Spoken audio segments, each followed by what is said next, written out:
Muy buenas noches, estas son las noticias hoy miércoles 4 de diciembre de 2013. En este momento hacemos contacto con CNN Latino en la ciudad de Nueva York y el área triestatal, saludando a nuestros televidentes residentes en los Estados Unidos. Telepaís vía USA, un pedacito de Colombia bajo la óptica noticiosa. Hasta el 2014 quedó programada audiencia en la que el procurador deberá explicar la forma como fue reelegido en su cargo. Fondo de Prevención Vial se une con empresas expendedoras de bebidas para concientizar a los colombianos a no manejar en estado de embriaguez. Ministro de Vivienda explica beneficios para familias del país que deseen hacer parte del programa Vivienda Salario Mínimo. Ministerio de Educación expuso estrategias para mejorar educación en el país. Violencia en ciudades como Cali hacen parte de factores que inciden en deserción escolar. Incremento de robo de motocicletas en Bogotá prende las alarmas de la administración distrital. Autoridades evalúan plan de seguridad para frenar este delito.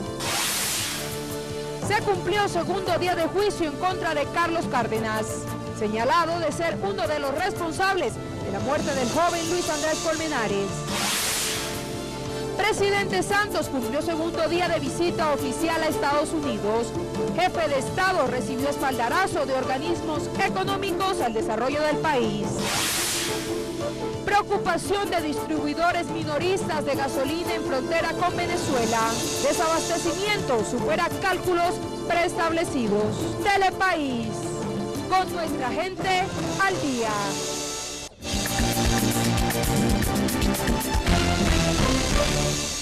Telepaís informa.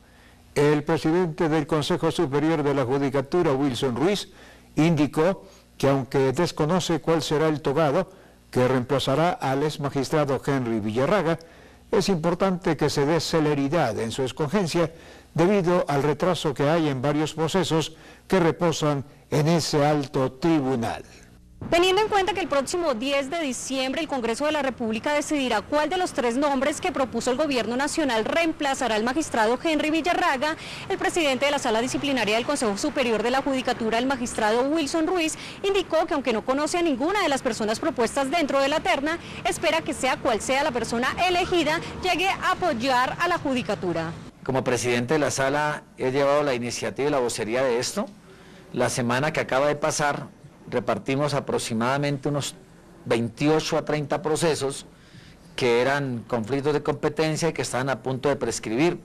En ningún momento se están cometiendo prescripciones ni nada de irregularidades. Señaló que desde el momento que el magistrado Villarraga salió de la Judicatura, los procesos se han repartido entre los demás togados para que no hayan prescripciones. Dijo que a la fecha se han resuelto cerca de 30 conflictos de competencia que estaban a cargo del magistrado. La verdad no conozco a ninguno de los 3. Entiendo yo que es el presidente los colocó ahí porque reúnen las calidades académicas, jurídicas suficientes para ello. La verdad no conozco a nadie. Esperemos que el que llegue pues nos venga a acompañar aquí y a trabajar, se dijo, porque tenemos demasiado trabajo. Cabe recordar que el magistrado Henry Villarraga presentó su renuncia al Senado de la República a comienzos del mes de noviembre, luego de que fuera señalado de presuntamente estar favoreciendo a un coronel del ejército para que su investigación dentro de un proceso de falsos positivos pasara de la justicia ordinaria a la justicia penal militar. Para el próximo año seguirá el proceso de demanda de la reelección del procurador Alejandro Ordóñez, la cual ha sido criticada por supuestas irregularidades en el proceso. Uno de los mayores argumentos de los detractores del jefe de dicho Ministerio Público es el posible tráfico de influencias. Para el próximo año continuará el proceso de demanda entablada contra la reelección del Procurador General de la Nación, Alejandro Ordóñez. Esto porque uno de los demandantes hizo una petición de súplica a la sección 5ª del Consejo de Estado para que se ordene la práctica de pruebas documentales en este caso, en el cual se busca establecer si se presentaron irregularidades en el proceso de votación y elección del jefe del Ministerio Público en el Senado de la República. Yo presenté un recurso de súplica porque yo había solicitado sobre una prueba que era la referente al oficial a la Corte Suprema de Justicia para que enviara copia del fallo mediante el cual el señor, la Corte Suprema absolvió disciplinariamente al señor procurador. ¿Con qué fin? Con el fin de demostrar que efectivamente la Corte estaba impedida para postular al señor procurador. Según el abogado, en la reelección del procurador se presentaron vicios en el trámite, irregularidades en la votación y en un posible tráfico de influencias en su nombramiento, ya que según las argumentaciones de los demandantes, Ordóñez Maldonado usó su facultad como procurador para nombrar cargos discrecionalmente dentro de la misma procuraduría. Estas personas serían familiares de los mismos magistrados de la Corte Suprema de Justicia, quienes lo propusieron para su reelección. En este caso tenemos que quien lo postuló fue la Corte Suprema de Justicia, ¿cierto? Y nosotros presumimos que, dada el poder que tiene la Procuraduría, el señor procurador posiblemente nombró a algunos familiares de los magistrados de la Corte Suprema de Justicia dentro de la Procuraduría, que es un ente supremamente grande, tiene mucha burocracia. En la acción judicial se señala que el procurador general no contó con los votos exigidos. Igualmente se argumenta que no se aceptaron los impedimentos y las recusaciones presentadas por los senadores que argumentaron conflicto de intereses. Así las cosas será para el próximo año cuando el Consejo de Estado se pronuncie respecto a esta demanda y se defina si hubo o no irregularidades en la reelección del Procurador General de la Nación. Entre 15 y 20 motos son robadas diariamente en la capital del país. Por esta razón, la administración distrital comenzó a emplear estrategias para que este delito disminuya y se logre dar captura a integrantes de bandas delincuenciales dedicadas a este tipo de hechos. Según las autoridades, entre 15 y 20 motos son robadas diariamente en la capital. Esto se debe a la falta de precaución que toman los dueños de estos vehículos, lo que hace más fácil la actividad delictiva. Lo que nos indican las estadísticas es que hay un descuido por parte de los motociclistas, teniendo en cuenta que dejan mucho su moto abandonada en sitios aislados donde no tienen ningún cuidado y no están utilizando los parqueaderos y las bahías autorizadas. Una de las localidades que más se ve afectada por las bandas criminales dedicadas al hurto de los automotores es Engativá, pues las cifras aumentan sustancialmente. El año pasado, en términos generales, fueron robadas aproximadamente 265 motos. Este año vamos en un promedio de 345 motos, lo que implica un aumento muy sustancial del tema. Y en promedio semanal estamos hablando de unas 5 o 6 motos en la localidad que son hurtadas. Por esta razón, la Administración Distrital en compañía de la Policía Nacional realizan una campaña para concientizar a los motociclistas del cuidado que deben tener con su medio de transporte, plan que consta de marcar las motos para disminuir el tráfico de autopartes. Estamos haciendo una marcación de motos con el apoyo de la Policía Nacional para prevenir la venta de autopartes, teniendo en cuenta que cuando el delincuente sabe que su moto está marcada, pues evita robársela porque se le dificulta su venta en el mercado negro. Es así como las recomendaciones son dejar su vehículo en un lugar seguro, por otro lado dejarla con candado o póngale una alarma para que usted esté más tranquilo. Con esto la policía continúa trabajando para que el atraco a motos disminuya, en especial en la localidad de Engativá, donde debido a la cantidad de vías principales se facilita la actividad delincuencial. Un claro respaldo recibió el presidente Juan Manuel Santos en el tercer día de su visita oficial a Estados Unidos por parte de líderes económicos como el presidente del Banco Interamericano de Desarrollo y el director de operaciones del Banco Mundial. Las políticas de desarrollo fueron resaltadas en horas del día en las reuniones que tuvo el jefe de Estado colombiano. Como parte de su visita a los Estados Unidos, el presidente de la República, Juan Manuel Santos, se reunió hoy con el presidente del Banco Interamericano de Desarrollo BID, Luis Alberto Moreno, así como con el jefe de operaciones del Banco Mundial y con el primer subdirector gerente del Fondo Monetario Internacional. Las organizaciones multilaterales felicitan al gobierno del presidente Santos por sus políticas macroeconómicas prudentes y reiteran su compromiso de seguir apoyando las iniciativas de desarrollo y las reformas estructurales ambiciosas tendientes a reducir la desigualdad e incrementar el crecimiento en el largo plazo. Con este encuentro, los organismos multilaterales dan todo el respaldo a la política económica del gobierno colombiano. Asimismo, reiteran su compromiso de seguir trabajando en reformas estructurales tendientes a reducir la desigualdad y a incrementar el crecimiento a largo plazo. Según el BID, las organizaciones multilaterales elogiaron los esfuerzos realizados por Colombia para alcanzar la estabilidad macroeconómica. Se estima que durante el periodo 2012-2013, la economía colombiana creció a un ritmo promedio de 4% por año y la inflación y el desempleo llegaron a los niveles más bajos en los últimos 20 años. En octubre de 2013, la inflación se ubicó en el 1.8% y el desempleo en 7.8%. Y en los últimos 3 años se han agregado 3.2 millones de empleos. Entre tanto, durante su intervención en la Cámara de Comercio de Washington, el presidente Santos aseguró que Colombia quiere convertirse en un país desarrollado, rico en biodiversidad, recursos naturales y capital humano. Se cumplió el segundo día del juicio que se adelanta en contra de Carlos Cárdenas, señalado de ser uno de los responsables de la muerte de Luis Andrés Colmenares. En la audiencia, testigos señalaron que los bomberos no ingresaron al caño del Parque El Virrey, como se ha dicho desde el principio en el proceso. Hoy continuó el juicio contra Carlos Cárdenas, señalado del presunto homicidio del estudiante de la Universidad de los Andes, Luis Andrés Colmenares. En la diligencia, el joven Mateo Medina, quien era compañero de estudios de Luis Andrés, de Carlos Cárdenas y Laura Moreno, describió todo lo que pudo observar esa noche en la discoteca, donde departió tanto con otros amigos como con Luis Andrés y Laura Moreno. El testigo aseguró que él no vio a Carlos Cárdenas en el lugar, pero una amiga que se llama Ángela Mejía, después de que estallara el escándalo, le aseguró que este sí estuvo esa noche en la discoteca. Ellos llegaron, si mal no estoy, tipo 4 de la mañana y comenzaron con linternas a mirar, alumbrando pues hacia el agua, mirando, tratando de encontrar a Luis Andrés. Mientras estaban los bomberos allí, ¿usted qué hacía? Yo estaba ahí cerca del calle, sentado, hablando con Laura y con los demás compañeros. De otro lado, aseguró que Laura Moreno ingresó al caño para buscar a Luis Andrés. Sin embargo, nunca vio que los bomberos ingresaran a este lugar para realizar una búsqueda. Estábamos ahí en el caño y ellos se fueron y fue cuando Laura me dijo que... Es que, o sea, como no vimos que nadie se había metido, entonces ella dijo, yo quiero saber qué tan profundo es. Y pues yo la acompañé. O sea, estamos sobre el calle y la acompañé hasta donde el sitio donde ella dice que Luis Andrés se cayó, y entonces, y ahí fue cuando ya ingresó al caño. Señor Medina, cuando usted dice nadie se había metido, ¿incluye a los bomberos? Sí, los incluyo.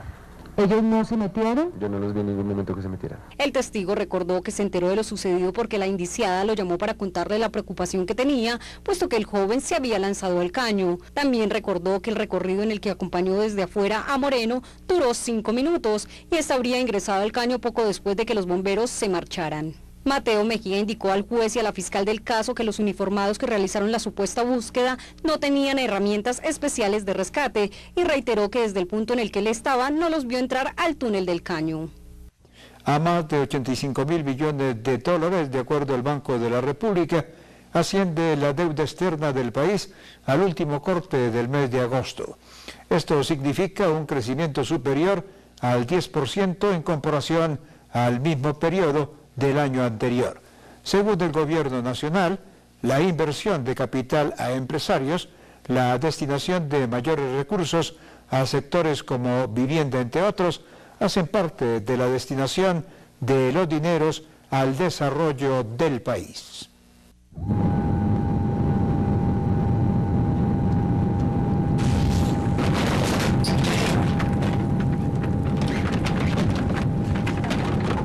En estos momentos, su dinero puede estar en el lugar equivocado. Tráigalo, Da Vivienda. Telepaís está informando. El alcalde de Bogotá, Gustavo Petro, resaltó el trabajo que se ha desempeñado bajo su administración para disminuir los índices de criminalidad en las diferentes localidades de la ciudad. El mandatario indicó que los cuadrantes en las diferentes zonas han generado mayor presencia de las autoridades y mejor entendimiento con la comunidad. Tras los hechos que han venido ocurriendo en la capital, en donde al parecer se evidencia el aumento de la criminalidad e inseguridad, el mandatario de la capital colombiana aseguró que las cifras han venido disminuyendo de manera importante. Si la gente se siente más segura en el barrio y cambió sustancialmente es porque la estrategia del cuadrante funciona para la seguridad del barrio. ¿Sí? Pero si la gente se siente insegura en la ciudad y lo que sienten es que se están robando los celulares, es porque la gente siente que la estrategia de cuadrantes no sirve para controlar el robo de celulares. O en otras palabras, los delitos que son localizables, territorializables, el homicidio, el robo de residencias, el robo de tiendas, eso disminuyó y disminuyó entre otras por la estrategia de cuadrantes, y entonces la gente se siente más segura en el barrio. Por otro lado, aseguró que hay que generar estrategias para lograr que en general Bogotá sea segura, porque es imposible que en una de las ciudades más importantes del mundo se pueda identificar las zonas de riesgo. Los delitos que no son territorializables y el robo de celulares que corresponden al flujo de población cuando va a ir a estudiar, o cuando regresa a estudiar, o cuando va a ir a trabajar, o regresa a trabajar, y le roban el celular, ese no es controlable por la estrategia de cuadrante de la policía. E implica otra estrategia policial diferente. Concluyó que los riesgos se dan en las vías cuando la gente sale de sus casas y de sus barrios. Por esta razón anunció que se ejecutará un nuevo plan que acople todas las zonas de la capital. A partir del incremento de accidentes en las carreteras del país, el Fondo de Prevención Vial generó nuevas estrategias para controlar la temporada de fin de año. Una de las medidas se basa en una alianza con expendios de licor para evitar se sigan presentando situaciones que lamentar por conducir en estado de embriaguez. Teniendo en cuenta que cada año en el país se presentan cerca de 2.000 muertes por accidentes de tránsito relacionados con conductores borrachos y con el ánimo de mitigar en las celebraciones de fin de año los índices de accidentalidad por estos hechos, el Fondo de Prevención Vial empezó a realizar alianzas con empresas dedicadas al expendio de bebidas embriagantes, esta vez bajo el lema "Celebra con inteligencia, después de tomar, cero manejar". Nuestra invitación es a que las personas planeen la rumba. Ahorita se vienen una cantidad de ferias y fiestas por toda Colombia y lo que estamos invitando a los colombianos es a que planeemos la rumba de una forma tal que sea toda una rumba alegre y feliz y no que estemos teniendo la última rumba de nuestras vidas por no haberla planeado. Lopera indicó que por ser diciembre y enero las fechas donde más se presentan este tipo de accidentes, se emprende la campaña. Dijo que aunque la ley que se discute en el Congreso para ampliar las penas aún está en trámite, si hay leyes actuales que castigan a quienes conducen bajo los efectos del alcohol y como consecuencia ocasionan accidentes donde hay muertes de por medio. Que las personas no vayan a pensar que porque el proyecto, y entiendo que no se ha hundido y que hoy va a tener una discusión, pero incluso si el proyecto se hunde, ojo, colombianos, sí hay consecuencias para consumir alcohol y después conducir, y hay consecuencias que son graves, y si además hay el infortunio de involucrarse en un accidente letal, pues lo que termina pasando es que usted puede tener una pena de hasta 27 años de cárcel. Cabe resaltar que el gobierno ha indicado que lo que busca con esta ley es que haya sanciones para los conductores borrachos por conductas temerarias. Sin embargo, la directora del Fondo de Prevención indicó que aunque apoyan la norma para que se haga cumplir la ley, no será efectivo aumentar las penas si no se aumentan los controles. Con el incremento de 1 billón de pesos más del presupuesto para la ciudad de Bogotá, la Contraloría hace un llamado para evitar se presenten nuevos casos como el carrusel de la contratación. Se espera para el próximo año evitar irregularidades que retrasen el desarrollo de la capital del país. Tras la propuesta del presupuesto presentado por la Administración Distrital el pasado 14 de noviembre al Consejo, el Contralor Distrital aseguró que para el próximo año es importante la presencia y control constante como se ha venido haciendo durante el 2013. Todo esto debido al aumento en el presupuesto. No somos el enemigo de la administración, no somos una piedra en el zapato para que la administración saque adelante los grandes proyectos, máxime que con el proyecto de presupuesto que está estudiando hoy el Consejo de la Ciudad, crece en 1 billón respecto a la presente anualidad. Para el 2014 se está dejando 1 billón de pesos más, crece en un 7.8% el presupuesto. Suma que preocupa Ardila, pues según un estudio los índices de corrupción se mantienen después de uno de los desfalcos más grandes del país conocido como el carrusel de la contratación. Lo que dice es que se han mantenido los niveles de corrupción, eso es lo que dice la encuesta. Entonces, lo que queremos es que se tome pues como tal esta encuesta y que salgamos adelante. ¿Dónde hemos salido de ese? La encuesta lo está diciendo. Eso lo dice la encuesta, eso no lo dice Diego Ardila, no lo dice el Contralor de la ciudad, lo dice la encuesta. El Contralor aseguró que la tranquilidad de los bogotanos se dará cuando se dé la ejecución de las primeras obras. Los ciudadanos tenemos que ver el primer ladrillo en la primera obra de infraestructura que realice esta administración. Para el 2014 varias intervenciones se ejecutarán y se espera que no ocurra un segundo carrusel debido a que gran parte del presupuesto está destinado a movilidad. Autoridad Nacional de Televisión se vincula a la segunda cumbre regional amazónica de la cual nuestro país es anfitrión, por la preservación y la conservación de la Amazonía y su diversidad biológica y cultural. Los temas a tratar serán territorios indígenas, planes de vida y áreas protegidas, crisis climática, bosques y red más indígena, saberes ancestrales, usos sustentables y vida plena, incidencia y comunicación en derechos indígenas. Villavicencio, 13 al 15 de diciembre del 2013. Convocan, COICA, organiza OPIAD. También convocamos al 9º Congreso de la COICA 16 y 17 de diciembre. May Omobi Garitagbi.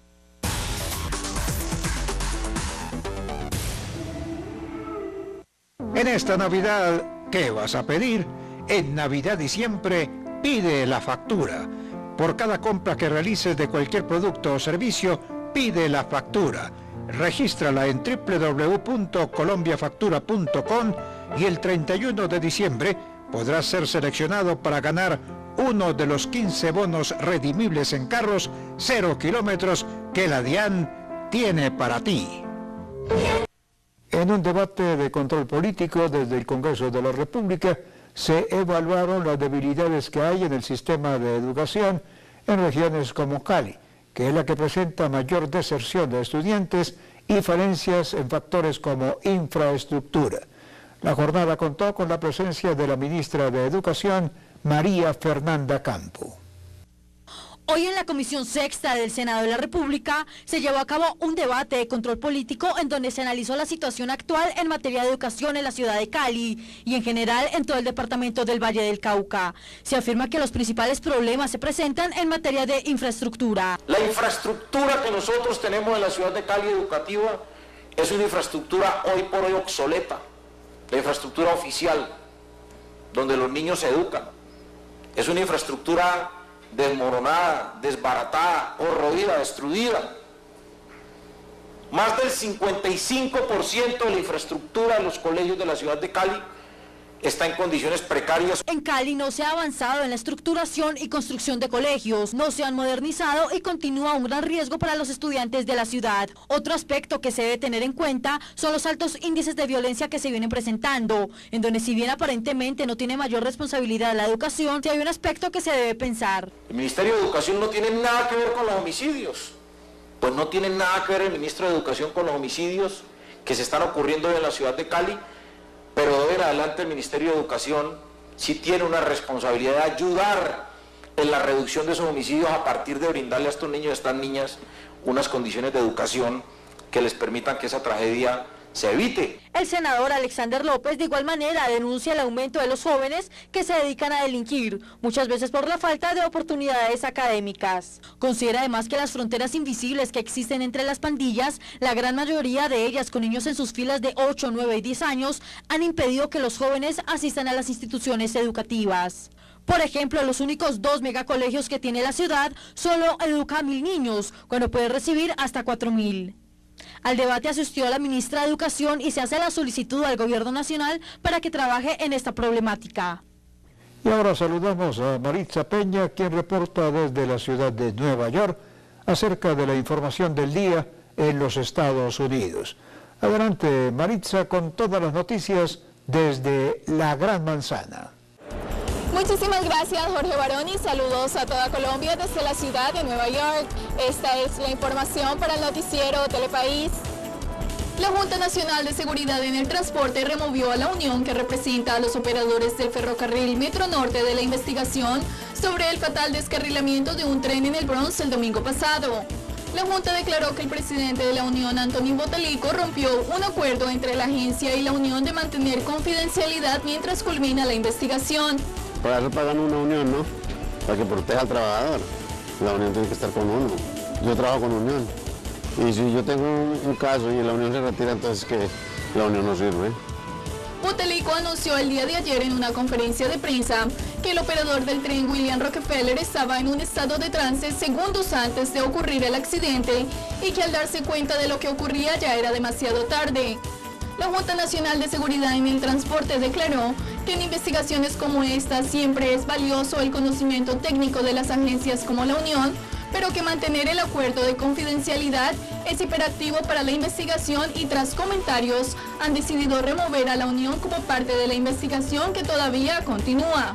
Primero que todo yo pienso que es su título de ingenieros o de lo que necesiten para conducir un tren. Segundo, les deben de hacer muchas pruebas de alcohol, de drogas y de todo, que cubre un test para ellos, pero si no lo hacen lo deben de hacer y más completo. Este ha sido nuestro informe desde la ciudad de Nueva York para el noticiero Telepaís en Bogotá, Colombia. Ahora regresamos al estudio con Jorge Barón. Gracias, Maritza, por su informe desde la ciudad de Nueva York.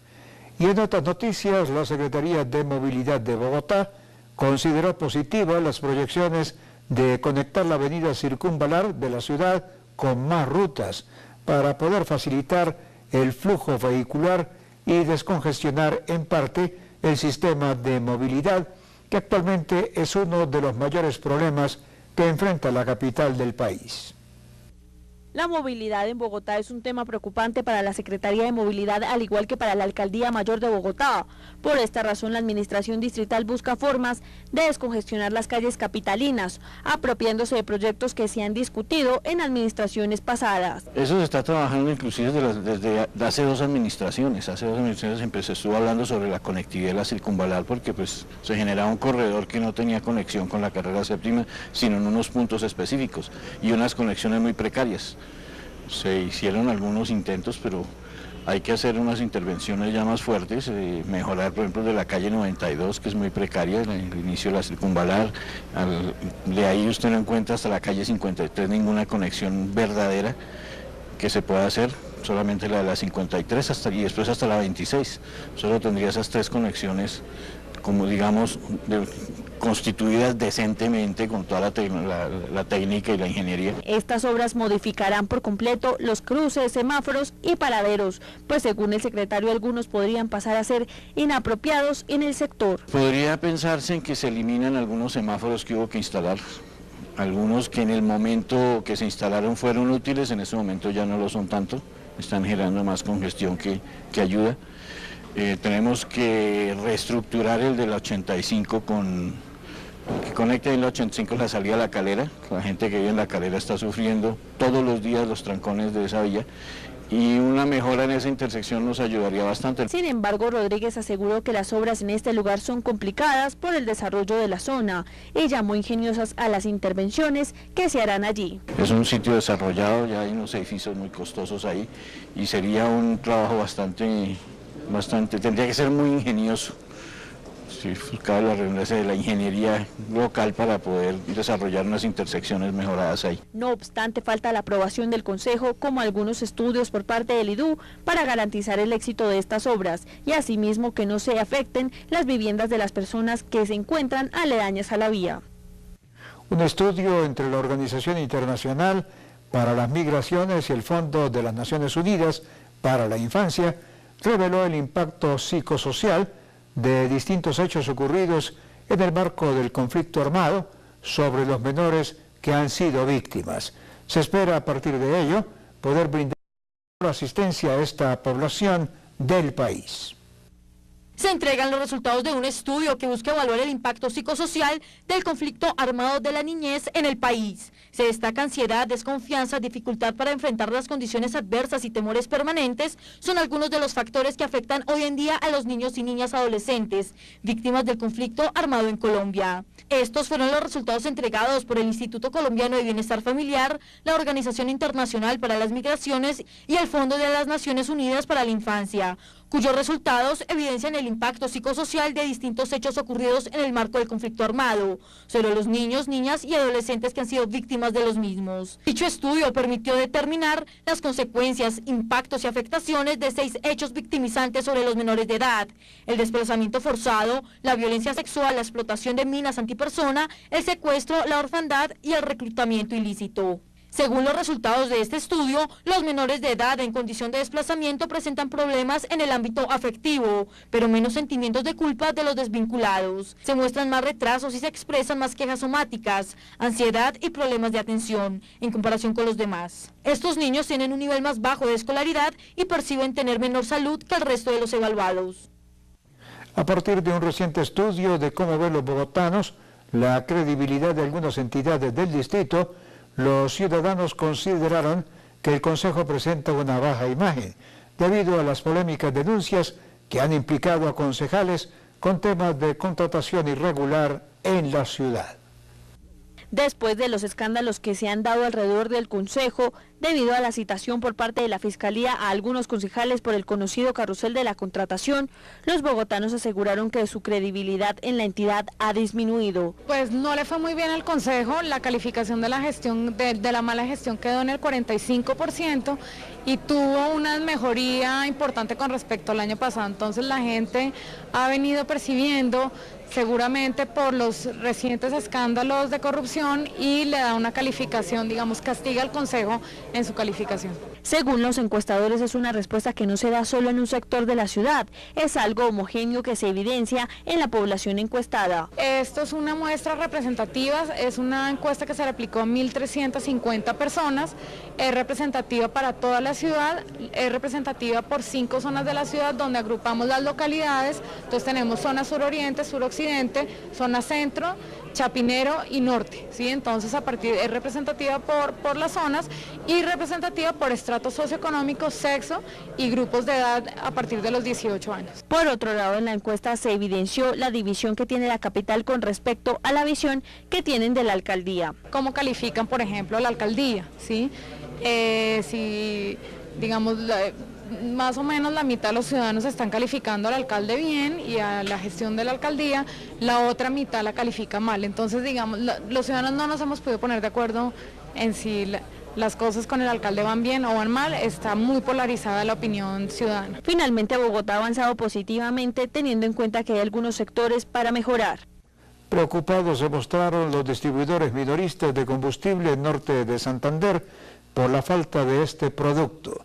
Según Fendi Petróleos, el cupo que requiere ese departamento para cubrir la demanda total del parque automotor es de 12 millones de galones mensuales, cantidad que no alcanza a ser suministrada en el 50%. El cierre de los puentes internacionales que comunican a Cúcuta con Venezuela aumentó la demanda de conductores en las estaciones de servicio, hecho que genera un desabastecimiento tanto a colombianos como venezolanos.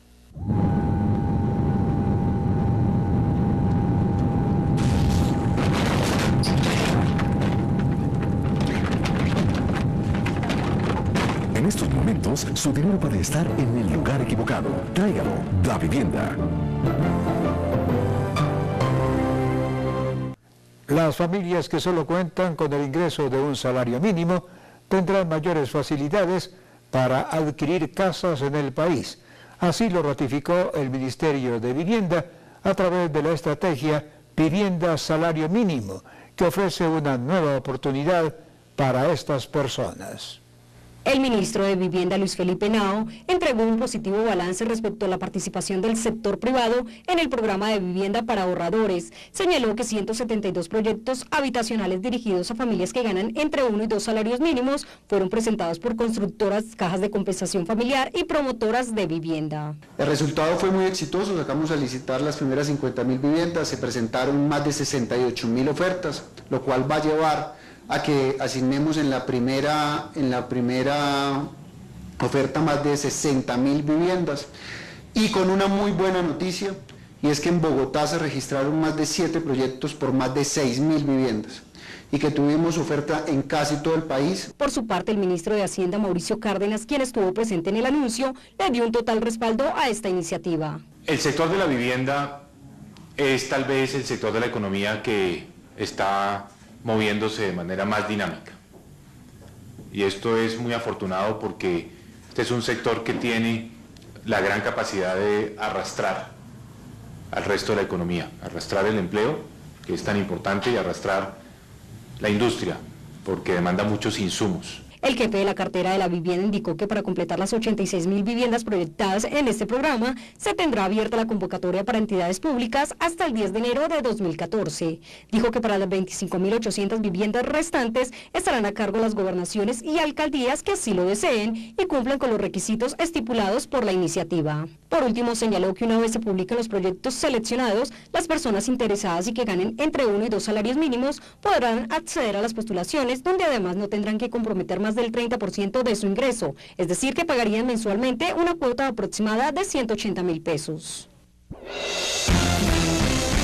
La Defensa Civil Colombiana asegura el cumplimiento de su gran labor gracias a la excelente preparación que se le brinda a nuestros voluntarios en la Escuela Internacional Carlos Lleras Restrepo, escuelas regionales, centros de entrenamiento y nuestro equipo técnico especializado. Somos ejemplo y orgullo colombiano. Hazte voluntario. Defensa Civil Colombiana. Listos en paz o emergencia. Esto es construir un país justo. Nosotros, los candidatos a Senado, Cámara y Parlamento andino, para las elecciones que se cumplirán el domingo 9 de marzo de 2014, nos comprometemos con el país a invertir en nuestras campañas electorales únicamente hasta los montos máximos establecidos por el Consejo Nacional Electoral y a declarar cualquier donación que recibamos. Ayúdenos a ejercer control. La financiación de las campañas electorales tiene límites. Marque la diferencia. Consejo Nacional Electoral, por unas elecciones transparentes y equilibradas.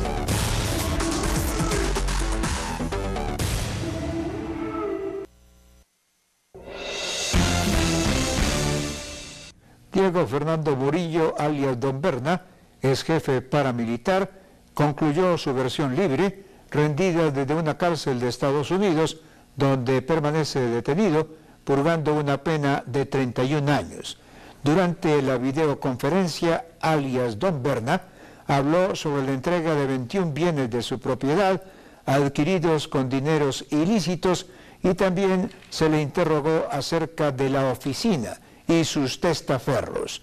Murillo fue considerado como uno de los mayores cabecillas a cargo del bloque Calima en el Valle del Cauca, entre otros.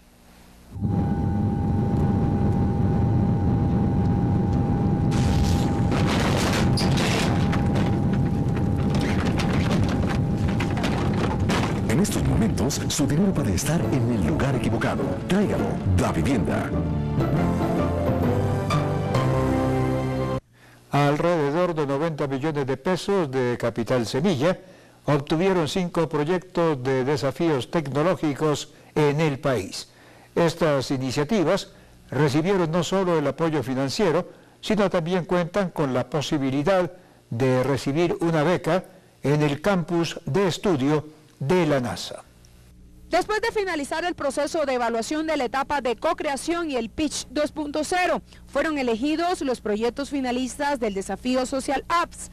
En esta etapa, los emprendedores hicieron una nueva presentación para dar a conocer sus iniciativas, pero esta vez frente a un jurado externo que evaluaron los proyectos y posteriormente eligieron a los 5 ganadores. Lo que busca es que a través de las TIC se disminuya la pobreza. Hemos demostrado una y mil veces que a través de una inversión y de un enfoque social de las TIC lograremos erradicar la pobreza y la miseria en nuestro país. Es por eso que nos hemos aliado muchos para premiar aplicaciones que logren solucionar un problema social. Con Vive Digital, este plan de tecnología que además tiene el premio de ser el mejor plan de tecnología compitiendo en 145 países del mundo, pues definitivamente tenemos muchas cosas para llevar a Colombia que siga dando un salto cuántico en esta economía digital. Las soluciones tecnológicas que fueron premiadas recibieron el apoyo financiero y técnico por parte de las entidades aliadas. Este dinero lo vamos a invertir en ampliar nuestra red de trabajo. Ya estamos pensando en involucrar muchísimas más ciudades del país, muchísimos más departamentos y posiblemente pues migrarlo a diferentes países del continente. Junto con el Ministerio también organiza Social Lab, que es una organización internacional, y venía siguiendo lo que ellos están haciendo, y me pareció que lo que la convocatoria buscaba estaba completamente alineado con lo que nosotros buscamos hacer, como impacto en las comunidades vulnerables. Entonces, ¿por qué no? O sea, estamos trabajando en innovaciones escalables para reducir la pobreza. Nosotros solo pensamos en que la pobreza es un problema de millones de personas y por tanto las soluciones tienen que también ser para millones de personas. Entonces diseñamos la iniciativa Lista, y dentro de la iniciativa Lista diseñamos la aplicación Colombia Lista. Y esta aplicación lo que busca es dar educación financiera a personas de bajos ingresos. Alrededor de 90 millones de pesos en capital semilla se repartieron entre los 5 proyectos ganadores y una completa asesoría y acompañamiento para desarrollar cada proyecto. Adicionalmente, quien se postule como la mejor solución recibió una beca en el campus de la NASA. Manizales fue declarada en alerta roja por el invierno. La medida se adopta luego de pasar de alerta naranja, pues el acumulado de lluvia superó los niveles establecidos. El Consejo Municipal para la Gestión del Riesgo de Desastres también declaró la figura de calamidad pública para toda la ciudad. Autoridades de esa región del país explicaron que para este tipo de situaciones se le facilita a las alcaldías contratar las ayudas humanitarias de modo más rápido, sin hacer licitaciones para atender las poblaciones más afectadas. Continuó el segundo día de discusión del proyecto de ley para conductores ebrios en el país. El ausentismo de algunos parlamentarios y la diferencia de conceptos hicieron una álgida jornada para definir la situación de este acto legislativo que hoy fue reclamado nuevamente por los ciudadanos por los más recientes accidentes ocasionados por conducir en estado de alicoramiento. Hoy las comisiones primeras de Senado y Cámara aprobaron el proyecto de ley para endurecer las penas a los conductores ebrios. Sin embargo, de los 23 artículos que construía el proyecto, solo fue aprobado uno. Circunstancias de agravación punitiva para el homicidio culposo. La pena prevista en el artículo anterior se aumentará si al momento de cometer la conducta el agente estuviese conduciendo vehículo automotor bajo el grado de alcoholemia igual o superior al grado 1 o bajo el efecto de droga o sustancia que produzca dependencia física o psíquica y ello haya sido determinante para su ocurrencia. La pena se aumentará de las 2/3 partes al doble en la pena principal y accesorias. Como quedaron las cosas, lo único que se logra con ese proyecto de ley es fijar medidas cuando se registre un homicidio culposo, es decir, la muerte en ocasión de alguien conduciendo ebrio. Por sí solo, el expediente del aumento de penas no va a solucionar este problema, pero que como el gobierno nos ha dicho que paralelamente se está trabajando en la modificación del Código de Tránsito con el fin de hacer más severos los correctivos en el campo preventivo. Todas las reglas preventivas quedaron excluidas de la iniciativa. La idea era establecer medidas sancionatorias contra quienes manejaban bajo los efectos del licor. Esta ley, según algunos legisladores, no corrige ni hace reflexionar a quienes manejan borrachos. Muchos parlamentarios no quedaron satisfechos con la decisión de dejar solo un artículo, pues se convierte en un proyecto castigador y no que busque la prevención de la infracción. Gran parte de esta decisión se debió al informe entregado por la Comisión Accidental. Ahora el proyecto pasará a plenarias de Senado y Cámara. Y estas fueron las noticias en Telepaís. La cita es mañana aquí por el Canal 1 y CNN Latino en la ciudad de Nueva York y el área triestatal. Y recuerde, mi gente de Colombia, que somos un país echado pa'lante. Muy buenas noches y hasta mañana.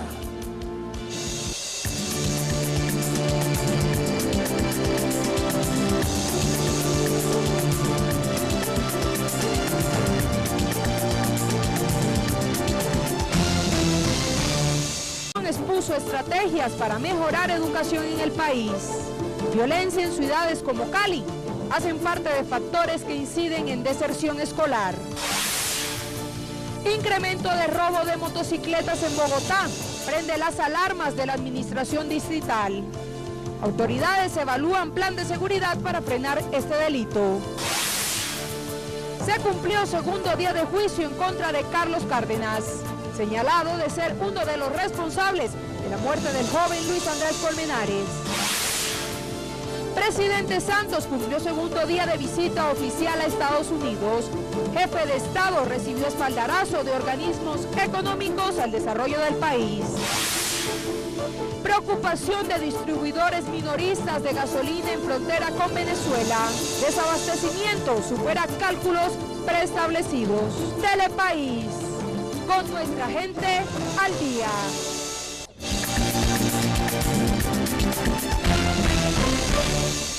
Telepaís informa. El presidente del Consejo Superior de la Judicatura, Wilson Ruiz, indicó que aunque desconoce... Entiendo yo que es el presidente los colocó ahí porque reúnen las calidades académicas, jurídicas suficientes para ello. La verdad no conozco a nadie, esperemos que el que llegue pues nos venga a acompañar aquí y a trabajar, se dijo, porque tenemos demasiado trabajo. Cabe recordar que el magistrado Henry Villarraga presentó su renuncia al Senado de la República a comienzos del mes de noviembre, luego de que fuera señalado de presuntamente estar favoreciendo a un coronel del ejército para que su investigación dentro de un proceso de falsos positivos pasara de la justicia ordinaria a la justicia penal militar. Para el próximo año seguirá el proceso de demanda de la reelección del procurador Alejandro Ordóñez, la cual ha sido criticada por supuestas irregularidades en el proceso.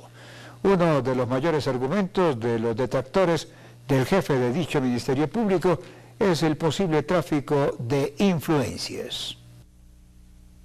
Para el próximo año continuará el proceso de demanda entablada contra la reelección del Procurador General de la Nación, Alejandro Ordóñez. Esto porque uno de los demandantes hizo una petición de súplica a la sección quinta del Consejo de Estado para que se ordene la práctica de pruebas documentales en este caso, en el cual se busca establecer si se presentaron irregularidades en el proceso.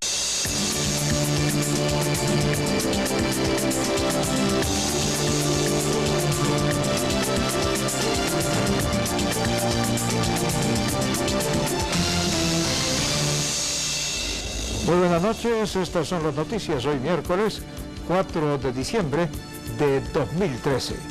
En este momento hacemos contacto con CNN Latino en la ciudad de Nueva York y el área triestatal, saludando a nuestros televidentes residentes en los Estados Unidos. Telepaís vía USA, un pedacito de Colombia bajo la óptica noticiosa. Hasta el 2014 quedó programada audiencia en la que el procurador deberá explicar la forma como fue reelegido en su cargo.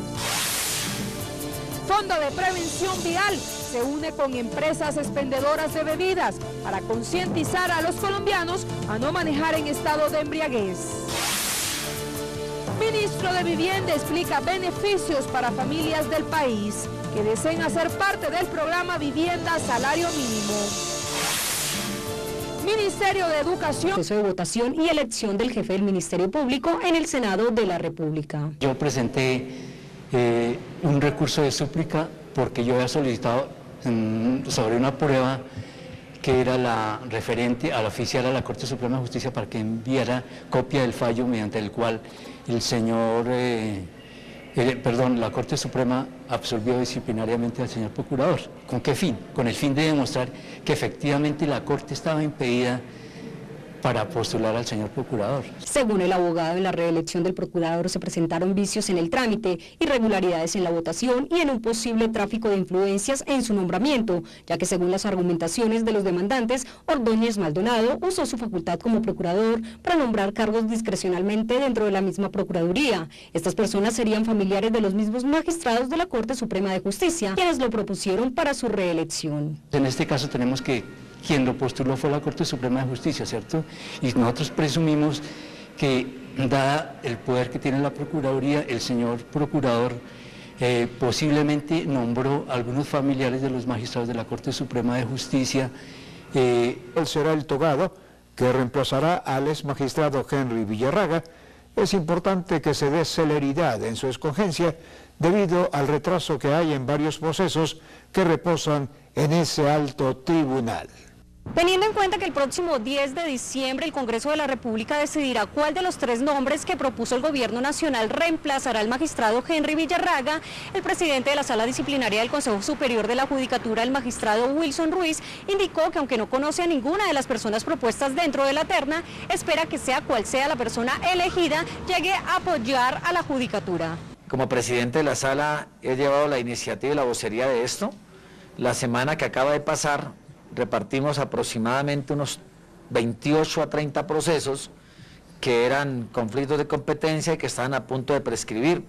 En ningún momento se están cometiendo prescripciones ni nada de irregularidades. Señaló que desde el momento que el magistrado Villarraga salió de la judicatura, los procesos se han repartido entre los demás togados para que no hayan prescripciones. Dijo que a la fecha se han resuelto cerca de 30 conflictos de competencia que estaban a cargo del magistrado. La verdad no conozco a ninguno de los 3.